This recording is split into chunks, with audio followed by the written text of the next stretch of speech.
I told Stan that I was tired of penciling. I thought I was burned out. In 1965, I thought I was finished. And I said, "Oh, ink, I can help you that way. If you give me pencils, I can polish them up a little bit." So the first thing he did was pull out a Daredevil assignment and said, could I help him out in an emergency? And I was a sap my whole life. I was what I call a good soldier. And I said, sure, if you need help, I'll help you out with that. Fully expecting I'll go back to inking after I finish this one Daredevil story. Of course, that lasted 6 months, I think. I did Daredevil, and I started to like it, thanks to Jack Kirby's indoctrination with breakdowns. This is the original black and white art, penciled by me, written by Stan Lee, and then inked by me. This is the first splash I did in Daredevil. When I brought in that pencil, Stan accepted this splash, but the pages immediately following it were a little bit quiet and slow moving. So Jack Kirby was called and inducted into the sequence. Stan Lee had elevated the art of communicating with the readers on a page called the bullpen page. He was apologizing, if you read it, for the slowness of the start. But just wait till you get to page 3. That's where Jack Kirby took over. This is the Jack Kirby influence. In other words, instead of taking his clothes off and neatly folding them and putting them on a rack, he takes his clothes off, he quickly gets dressed, he prepares, and he leaps out the window without even looking. And he just hopes he's going to find a flagpole or something to land on. Almost immediately, after seeing the way he paced it, how nothing is slow moving, everything is quick, bang, bang, bang, I caught on almost immediately. Stan didn't have enough time to script all of these things in advance, otherwise he would have. So what he did was, he would verbally or quickly dash out a half-a-page plot and send it to the artist. Mostly it was verbal, I think, just for time's sake. And the artist then would decide what to make a splash scene and how to introduce the characters and how to unfold the story, which was, at first, terrified me. But almost immediately, maybe in a month or two, I realized, holy mackerel, this is a much better way to do it. Comics succeeded despite doing it the wrong way. It should have always been done visually.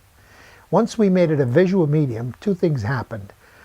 Every artist had his own approach to storytelling, so you had more variety, instead of having a writer's personal approach. Secondly, Stan Lee discovered that after he had the silent drawings, he could now add balloons where he didn't expect to be able to add them. Sound effects could come anywhere he wanted.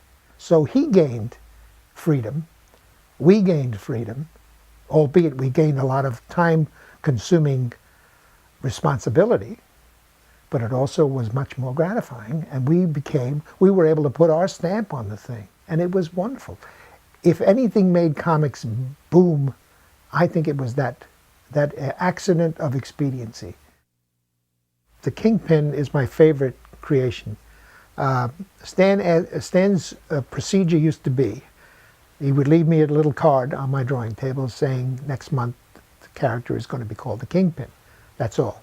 No description, no limitations. The sky was the limit. All the criminals, master criminals that Ditko and Jack Kirby had created had a similarity. They were all lean, mean-looking, mustached, with a felt hat and a striped suit. That what I would call the established criminal type. So when he said the Kingpin of crime, I immediately was looking for the most different look that I could. So I fashioned him after a Wall Street tycoon baron type. John Jr.'s run on Daredevil is probably one of the most satisfying things that ever happened, because it turns out that I worked on Daredevil for a short period of time, but I felt like it was mine. He then took a run on it, quite a run. The thing with John Jr. is I didn't have to critique him, because the thing that mattered most was storytelling, which was natural to him. And that comes about from the fact that when I started Daredevil, he was about 9 or 10 years old. And we were plotting stories as a family. So help me, when we were driving to Cape Cod one time, 5 or 6 hours in the car, we were plotting Daredevil stories. He loved it. He took off. He started drawing immediately. From the time he was 10 years old till he was about 15, he just did a million drawings, never showed me one. Never showed me one. He said it wasn't ready for me to look at yet. He said, when it's good, I'll let you see it. And I never intruded. I had known that parents can kill a spark faster than anybody by overdoing, overzealous following and informing and advising. No, I didn't want to do that. So after 6 months, I was in love with Daredevil. And Stan, he asked me, you know, in the third or fourth month, I did a Spider-Man as a guest star. He was trying me out for Spider-Man without my knowledge. So suddenly he comes to me and said, do you think you could do Spider-Man on a monthly basis? And I said, I guess so, but I like to do Daredevil. And he said, he said, Steve Ditko's leaving Spider-Man, would you mind? And I figured, all right, I'll help him out with this. Again, the sap was there. And I really hoped I could get back to Daredevil. I wanted to, somebody had told me that Daredevil's sales had improved while I was on it. And I was feeling great. I was saying, hey, wouldn't it be nice if I could move Daredevil up to be one of the top sellers? But I never had a chance to find out. So that run on Daredevil was like a blissful period of 6 months that I enjoyed myself tremendously. I loved that character.